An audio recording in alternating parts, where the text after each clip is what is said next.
Welcome to the video lecture on the course Op-Amp and Linear Integrated Circuit. In this session, we will be seeing the topic of second order low pass Butterworth filter. As the name indicates, second order low pass Butterworth filter. So the frequencies above the cutoff frequencies will be attenuated, but in case of practical, the frequencies, the response will decrease at a rate of 40 decibels per decade. So in case of first order, it was 20 decibels per decade. In this second order filter, it is 40 dB per decade. So the response reduces at that particular rate. So we will see how this can be enabled or used with using the circuit diagram in this. Seeing the circuit diagram of this particular circuit here. So this uses a additional, compared to first order low pass Butterworth filter, additional R and C combination is used in this particular case, and the circuit is used in the non-inverting configuration. As we can see, the input is applied to the non-inverting terminal. The one combination is provided by the resistance R3 C3, and the another combination is provided by R2 and C2. The C2 is connected to the output via the feedback path, and this plays a major important role in the decrease of the response at higher cutoff frequencies. So we will see the operation of this at two different cases, that is the low frequencies and the high frequencies. The capacitive reactance, as we know, is given as Xc is equal to 1 over 2 pi f into C. At low frequencies, the capacitance Xc2 and Xc3 are very much larger compared to that of resistance R2 and R3. As the reactance is very much larger, there is a small amount of current flowing through the reactances. And when there is small amount of current flowing through the reactances, the voltage drop across this is very small, and the entire signal is being going to pass into the op-amp. That is, we can say input signals are reproduced at the output with zero attenuation. All the input signal is made to flow to the output path. So this is at the low frequencies. Seeing on the counterpart, at high frequencies, when capacitive impedances are very much smaller compared to the resistance values. So now the reactance value of C2 and C3 is very much small compared to that of R2 and R3. So very much small in the sense we can consider C3 as a short circuit and C2 as also a short circuit, which shorts the junction between the resistance R2 and R3. So at this particular instant, these two combination severely attenuates the input signal. That is, it blocks all the input signal flowing into the op-amp, and it diverts towards the other part, that is the ground part, what we can see. So in this case, these two combination provides the attenuation at high frequency signals above the cutoff frequency. So this is the basic operation of a second order low pass filter. We will see the analysis of this circuit, how it can be analyzed. The analysis of the circuit: for deriving the expression for cutoff frequency, let us use the Laplace transform method. So Laplace transform is nothing but in terms of S domain what we are going to see the circuit. So taking the circuit from the input up to the non-inverting terminal, we are not going to consider the entire circuit with the resistance Rf and R1, only the input circuit, which is very useful for our filtering part. We are going to consider that is from the input to the non-inverting terminal of the op-amp. We are transforming it using a Laplace transform method. The capacitance C is replaced as 1 over S times of C, where S is the Laplace transform represented in the S domain, and S is nothing but J times of omega when we speak in terms of radians per second. Let I1 of S be the current flowing from the input through the resistor R2. I2 of S is the current flowing through the capacitor C2 to the output terminal, and I3 is flowing at the node VA and through the capacitor C3. So now in this case, applying KCL at this particular part, by applying the KCL at node 1, we can consider I1 is equal to I2 plus I3. That is, I1 is entering the node V1, I2 and I3 are leaving the node V1. So I1 is equal to I2 plus I3. Now what is I1, I2 and I3 we have to obtain? I1 is nothing but it is a current which is flowing through the resistance R2.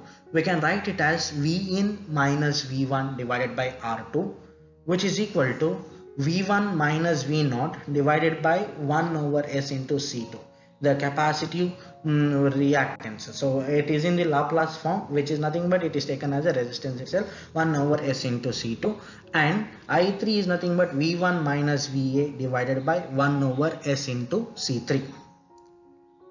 In this case, now substituting the second expression, and we were going to find VA. So VA is nothing but it is the voltage appearing across the capacitance C3.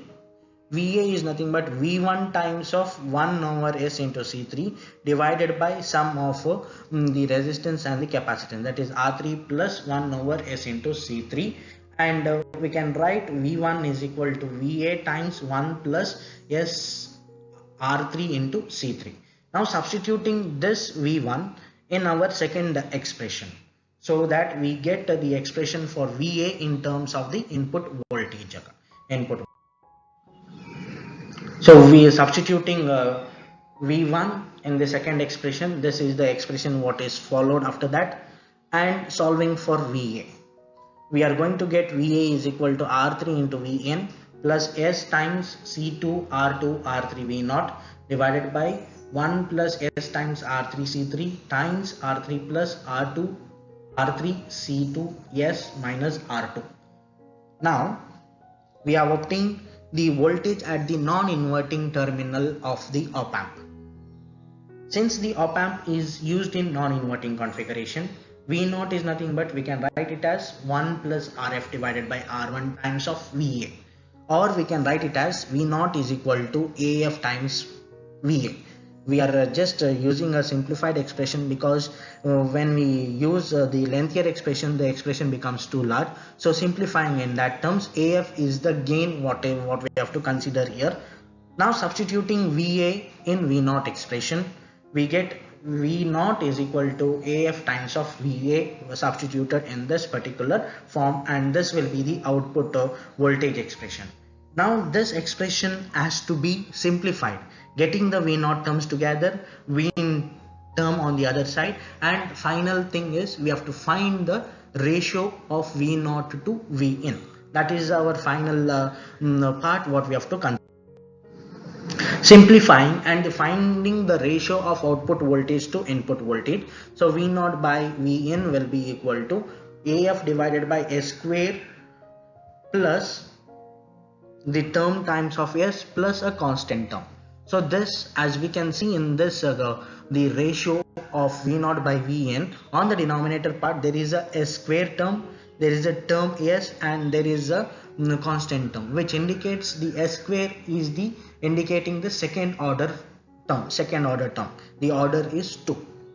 Now the standard form of transfer function of a second order system is given in this particular form. V0 of S by Vn of S is equal to A divided by S square plus 2 zeta omega ns plus omega n square. We are going to compare this standard equation with the expression what we have derived for the second order filter. So seeing into this, A is nothing but overall gain of the circuit, zeta is the damping ratio, and omega n is the natural frequency of oscillation. In our case, the natural frequency omega n is nothing but the higher cutoff frequency, because it is a cutoff frequency what we are going to derive. So it is omega h what we have to consider. So comparing these two expressions, omega n square is equal to 1 over R2 R3 C2 C3. Now writing omega n as omega h.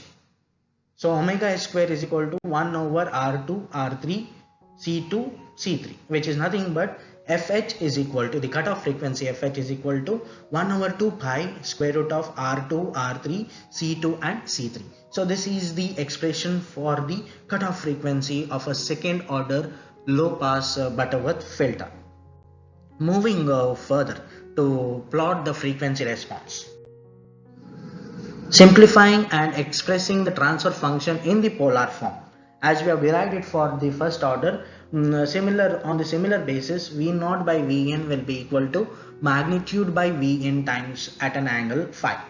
Here magnitude will be equal to AF divided by square root of 1 plus F over Fh whole to the power of 4. Since it is a second order, it is whole to the power of 4, where AF is the gain of the filter in passband, FH is the I cutoff frequency, and F is the operating frequency.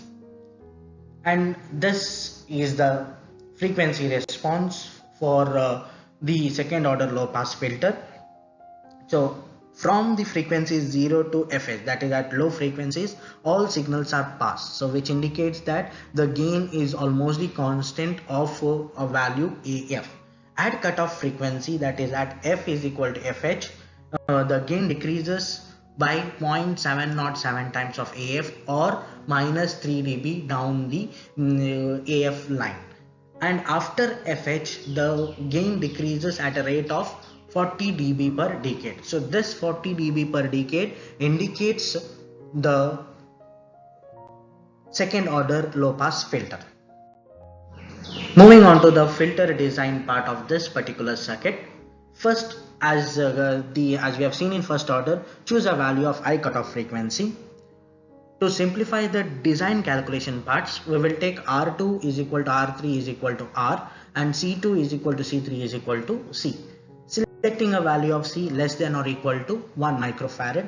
For better performance, using tantalum capacitors, calculate the value of R using the expression R is equal to 1 over 2 pi Fh into C. Here Fh is nothing but 1 over 2 pi root of R1 R2 C Fh is equal to 1 over 2 pi square root of R2 R3 C2 C3. Since resistance and capacitance values are equal, R2 is equal to R3, so it will become Fh is equal to 1 over 2 pi R into C. And from this we are going to find the value of the resistance. Moving on with this particular, the fourth step is to find the values of R1 and RF.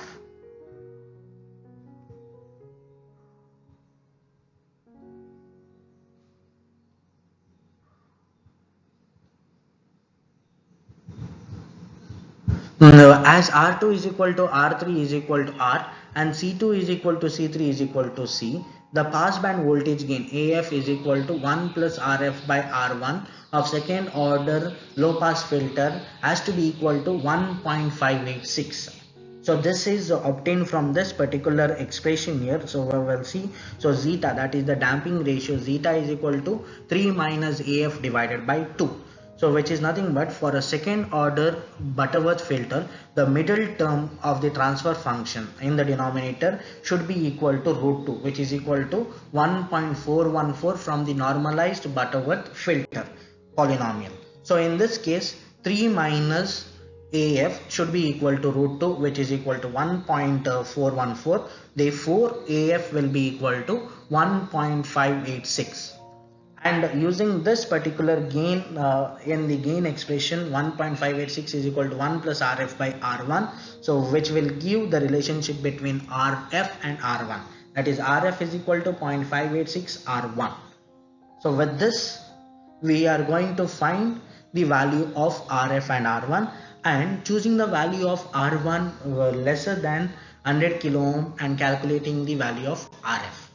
So this is the entire design process of a second order low pass filter. The thing here to remember here is we have to select the value of the gain should be equal to 1.586. Thank you for watching this video.